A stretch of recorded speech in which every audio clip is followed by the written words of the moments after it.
क्या करूं, मैं तो ब्रह्मचर्य पालन करना चाहता हूं लेकिन मुझे नाइट फॉल हो जाता है, मुझे स्वप्न दोष हो जाता है।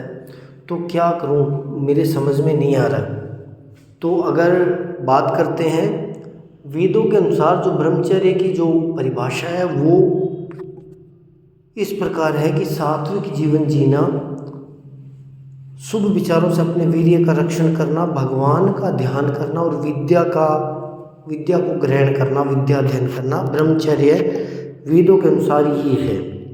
और श्रीमद् भगवत गीता में भी एक जगह बताया गया है कि ऐसा व्यक्ति जो मुझे प्राप्त करना चाहता है, अर्थात भगवान को प्राप्त करना चाहता है, उसे ब्रह्मचर्य का पालन करना चाहिए। लेकिन ये सवाल जहन में उठता है कि मैं ब्रह्मचर्य पालन कर रहा हूँ लेकिन स्वप्न दोष हो जाता है, तो मैं क्या करूँ।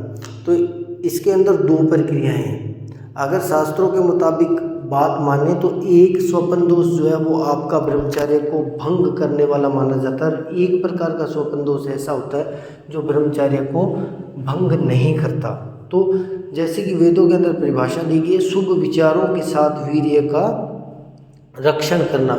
अगर आपको रात्रि को सपना आया और सपने के अंदर आपको कोई विचार नहीं आ रहे हैं, ना कोई आपको गंदा सपना आया है, ना कोई आपको वासना के विचार आए हैं, ऐसा कुछ भी आपने दृश्य नहीं देखा है, फिर भी अगर आपका स्वप्न दोष या नाइट फॉल हो जाता है तो उसको ब्रह्मचर्य भंग नहीं माना जाता।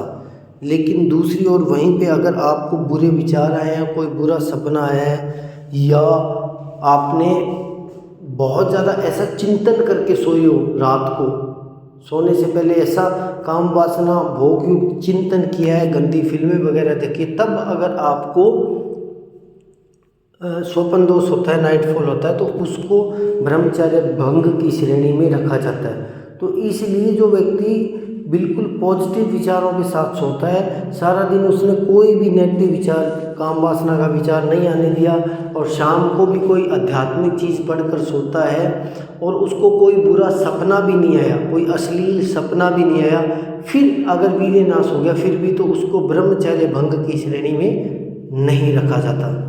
तो वीडियो कैसा लगा सब्सक्राइब कर लें और कमेंट ज़रूर करें।